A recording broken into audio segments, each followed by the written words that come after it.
Welcome to Siva 718.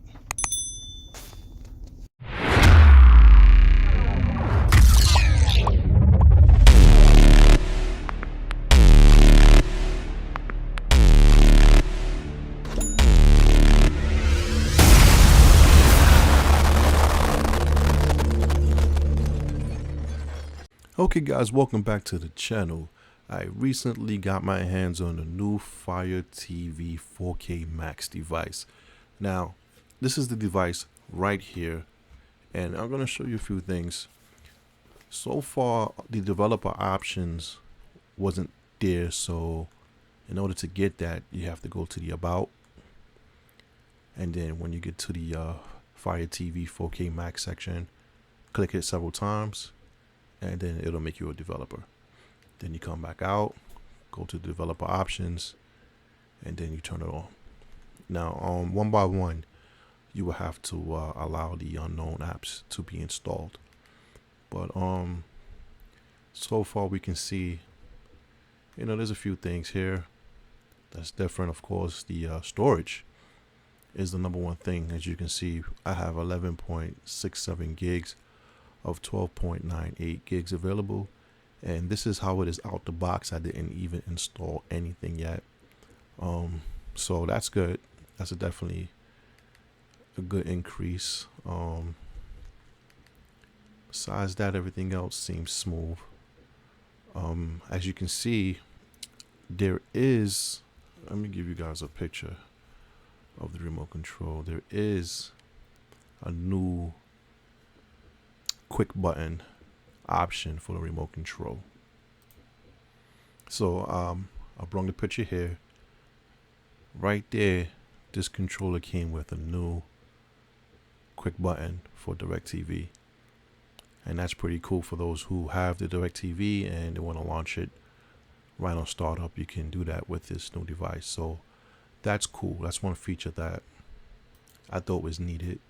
And of course, if you go into the live section here, you can add the DirecTV, and there should be a guide section as well. And from the guide section, you can add the DirecTV as well. So when you go into the guide, just hit the menu, and then you can add channels, and DirecTV should be an option, which it is here. It's available with a subscription, of course, and you just add it, and it's as simple as that. And then the all the DirecTV content will appear in your guide on your Fire Stick device. So like I said, I didn't even download anything yet. Download the Plex, download the DirecTV, and this device is supposed to be faster. It has a better Wi-Fi, has the Wi-Fi 6E option, has more gigs, has more RAM. So this is definitely a great improvement. They're calling it their most powerful streaming stick ever, so it will have to definitely go through the test of time. On top of that, let's open up a YouTube. Okay, so I had to download the YouTube, so we're gonna wait on the YouTube. In the meantime, let's get downloader. And here's the downloader. We're gonna install this. Another thing I like to get is the send files to TV. For those who have Android devices, this is the easiest and quickest way to install third-party apps. You just get the Send Files to TV app, have the apps on your phone, download the Send Files to TV app on your Android device. Should be in the Play Store. Once you have it on your phone, once you have it on a Fire Stick, you can share files and you can install them. And if you have more than one APK you want to install, you can use the Explorer, or they have another one called Total Commander. Either or, basically they do the same thing.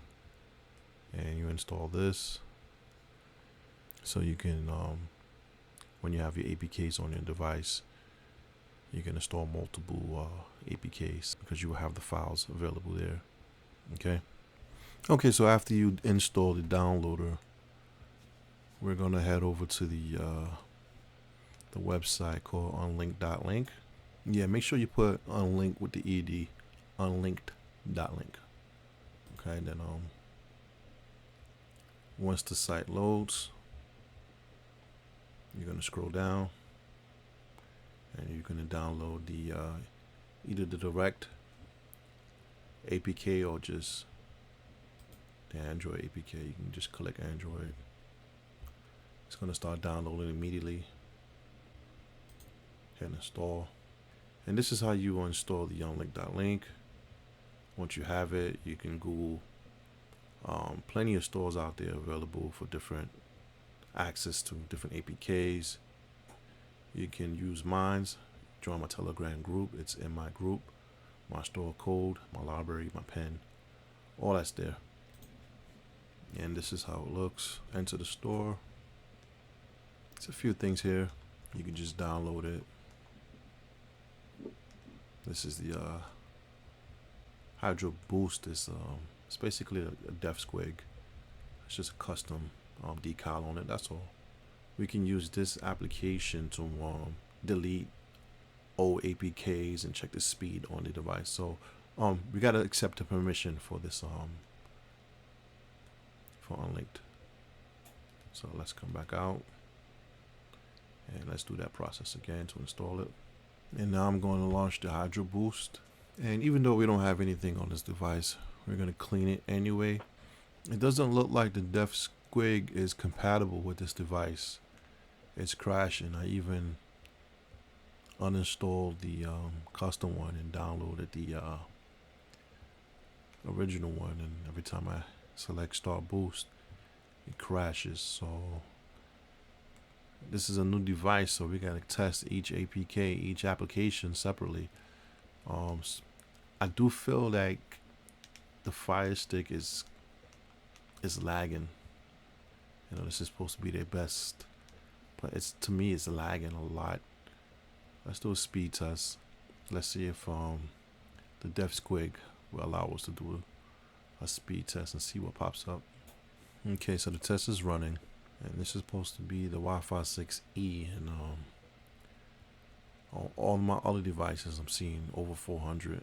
On this device so far it's just 93.4, and it's still glitching. It could be the app not being compatible with the device, but it's very glitchy. Let's hit the home button.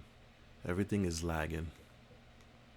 Even the unlink doesn't have an image. Just like when the 4K Max first dropped, there was a problem with the image, the icon image.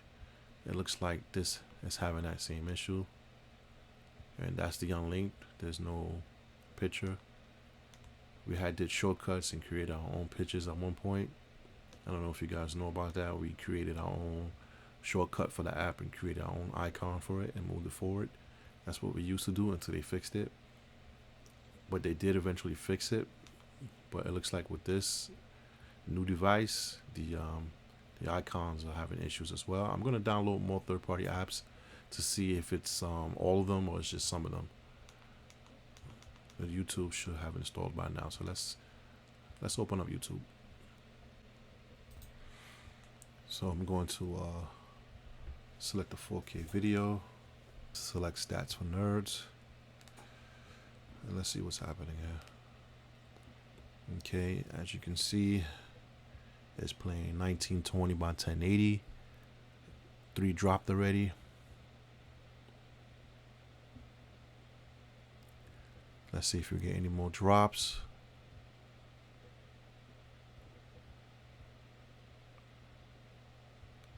Pretty stable so far.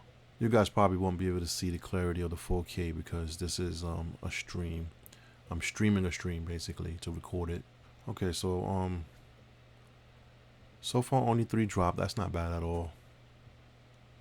I will have to compare it with the other devices that they released. I'm sure Troy Point or some other company will have a comparison side by side. We could probably just look at. But this is what's going on so far, and that's not too bad. But I still feel like the device is lagging a lot. I'm gonna try to install some more third-party apps, and let's see what happens. Let me head back into the and see if we can just add some more third-party apps to see if there's more blank icons or not. Okay, so I just installed 3 more applications. Let's see if the icon will pop up. Okay, so these are the apps that I just downloaded, and as you can see, only the Dev Squig because I used the actual Amazon store to download it, but the other apps are not showing. I'm still able to move it to the front, and you're still able to hide it. So we can create our own shortcuts and use those shortcuts instead of the actual application itself. We can use the shortcuts to launch it, and those shortcuts will have their own images until they fix it. But right now, this is an, you know, it's an eyesore. At the same time, it's not even telling you what the application is. You would have to click on it to figure out what the application is. So that's another downfall. Another thing I did realize is that usually when you hold down the home button and let go, there's usually a shortcut to all your apps, but instead now see they have the ambient experience, and this is basically if your device is sitting idle for a while, this will take you to like a screensaver, and you can choose the different types of screensavers. It's useless to me. I don't know why they did that. They should have just kept the apps there, sleep mirroring, and you can go to the settings. But this is the device, guys. I guess I keep using it. I'll put a streaming service on it, see if there's any buffering, any glitching, anything like that, any drop screens, and we will see, and we'll keep on testing it to see if it's really better than a regular Fire Stick or not. But right now, I'm not impressed. The only thing I am happy with is this DirecTV button and the storage. But you know, storage really wasn't an issue if you knew how to expand it yourself anyway. But besides that, you know, there's more testing to do. And if you have anything that you want to share, join my Telegram group. Tell me everything you have to say. I'm sure people there would love to hear you out as well. Okay, guys, thank you for watching. And with that said, I hope you enjoyed.